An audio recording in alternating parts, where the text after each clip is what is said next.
tell us what you do know. Well, yeah, I obviously didn't see it when it happened. I've run into some people who did see it, and they were way too shaken to actually talk to me about it. I haven't met any injured people. But this area is still being cleared from people, and even though the police are telling us to all go home, people are standing around because obviously they want to meet up with their loved ones before they leave the area. So there's still quite a few people moving around this area right now. So is that the sense? You're actually looking at the cordoned off area, Lena. We don't know exactly where you are, but just give us a sense of what's going on now. You still think a sense of panic, really, that people want to link up with each other? Well, there's absolutely no panic, I have to say. It's all very calm, but there's a lot of people standing outside of where the police have told us not to go. I'm a couple of blocks away from where it happened now, on Sveavägen, which is a parallel street. This is the same street where our Prime Minister was shot dead in the 80s, if anyone recalls. I'm not very far from that point. Also very close to where the other terror attack occurred a couple of years ago, when we had a man who blew himself to pieces in the middle of the Christmas shoppers. So this is obviously the most targeted area in Stockholm for all these kind of things. And I'm trying to talk to the police and trying to talk to the guards, but since this is now an ongoing thing that's happening right now, no one will actually tell me exactly what's going on. All they're saying is that we should not be we should avoid crowds, but it's extremely hard to avoid a crowd in Stockholm right now because all the tubes are closed, and so obviously everyone is walking. So basically all of Stockholm is a crowd. Yeah, I was going to ask you, Lena, just how much information you're getting from the police, because things are coming through to us here in London that we're now hearing that the train station has been cleared, that's been evacuated, that the Parliament is in lockdown. I mean, how much do you know as someone there who's actually in central Stockholm? Well, obviously cycling through Stockholm, I saw that the Parliament was shut down and there's police everywhere. I can barely hear you because of the helicopters hovering above me. And traffic is at a standstill right now outside of this area where the police has cut us off from the centre. And the people are still actually leaving the area, which I'm a bit surprised about. I saw a group of crying children just now crossing the street, getting out of the area. So obviously this is like the major shopping centre, so it would take ages to get everyone out. It's also like the major office hub, so lots of people are working in this area as well, so it would be a nightmare to clear it all. But yes, they are doing their best, but we can't get away from it because there's no tube. Yeah, and Lena, obviously something deeply shocking has happened there this afternoon. We know already that 3 people have been killed. But can you give us an indication of Sweden's readiness? We have heard from the Swedish intelligence agencies that this was a deliberate attack. I mean, how shocking will people find that? I think people have been quite aware that something like this could happen because of the attack that was during Christmas shopping in central Stockholm some years ago. So I think there's been an awareness, especially among the police force, because they have been training for these kinds of events, and you can tell when you meet up with them that everyone knows exactly what to do, and there's police absolutely everywhere. So I feel like you really get the sense that the situation is under control. Okay. Lena Edlund, thank you very much indeed for being with us here. Thank you. On the line now, John Backford, and I think, John, you were at the scene moments after this truck crashed. What did you see? Yeah, when I got there were no police officers in the area. There were subway security and mall security only. Some people were on the ground doing CPR in the beginning. And I was standing there for maybe 30 seconds before the first police car arrived. And then they, quite soon after that, they started clearing the area, just 1 or 2 minutes, because I think, yeah, of course they want to clear the area, but there also were a gas canister close to the burning truck, a sausage hot dog vendor. Did you see the driver, John? No, I did not see the driver. What did you think had happened? I studied security policy and security, so I was aware that something like this could happen. And as the previous speaker said, there were an attempted terror attack, or a terror attack which only killed terrorists just a few years ago, only 1 street away from where this happened. And it was Friday rush hour, so my initial thought was that this truck must have been driving way too fast. And there were a high likeliness and a high possibility this was some kind of an attack. And you were there as people were receiving CPR. I mean, how many people did you see that needed medical attention? I saw only one person needing CPR on my side, but I was on the side.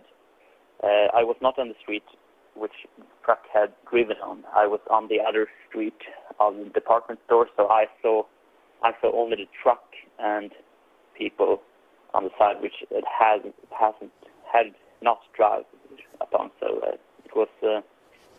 I do believe that there probably were other people on the other side of the building. We're looking at pictures. The truck appears to have caught fire. You were there before that happened, or at that time?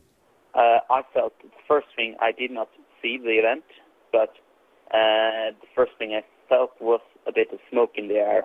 Just as I was starting to cross the street, I was looking down my phone and I opened up and I saw the gathering of people and the car on fire. And smoke coming out from the car. It was quite deep into the store as well, so the store fire alarm was on and it was quite chaotic. And John, how did you react? How did you feel as you saw this going on around you?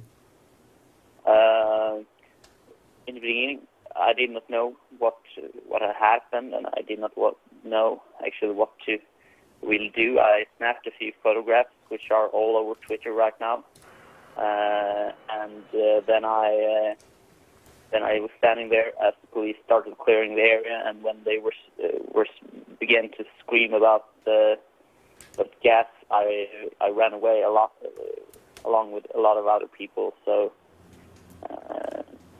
that was the first few minutes was very chaotic. But as the previous speaker also said, the police were very quick and knew exactly what to do and to seal off certain streets. I got up to Sveavägen, which is a major street, and they started sealing that off. I saw the police with MP5s and bulletproof vests driving down the street quite quickly, screaming to everyone to get out of the city. But of course, it is Friday afternoon. A lot of people just got off work, and a lot of people is working, and a lot of tourists. So it was quite chaotic in the beginning. And of course, a Friday afternoon with the metro shut down, the central train station now in lockdown. It must be fairly chaotic where you are.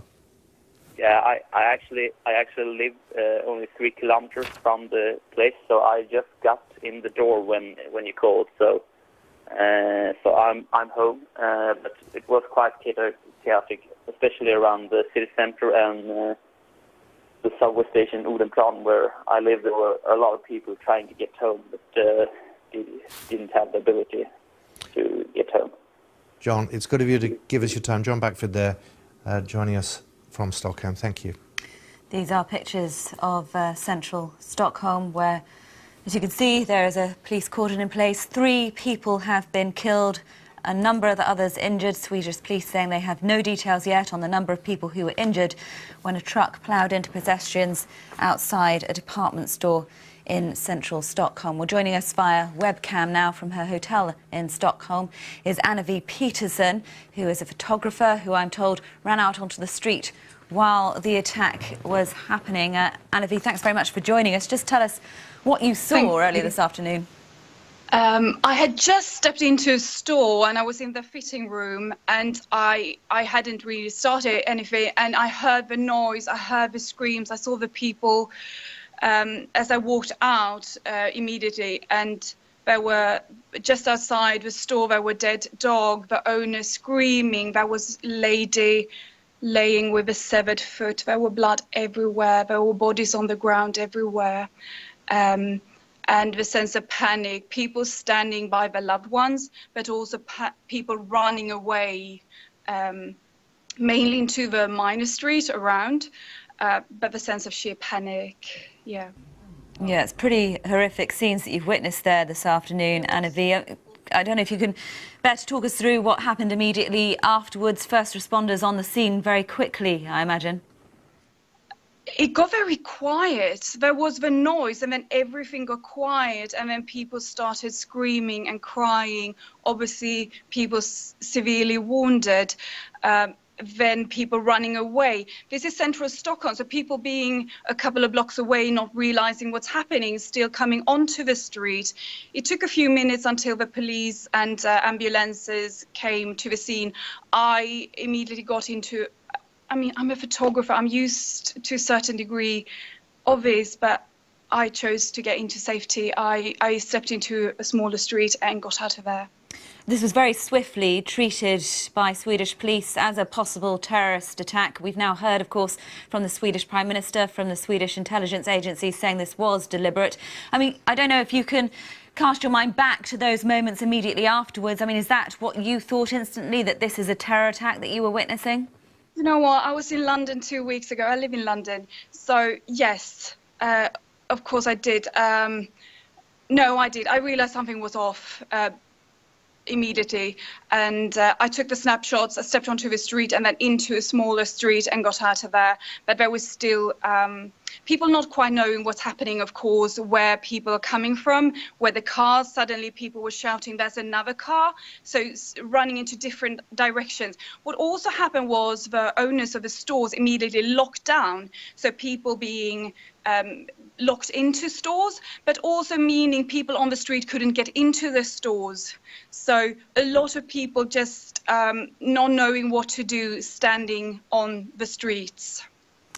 Yeah, in shock, I imagine. I don't know, Anna, if you can give us a sense of how far you are from the area that this took place now. Can you give us any indication of what is happening there? I'm very close. I see it's completely central Stockholm is sealed off. There are lots of police and activity going on.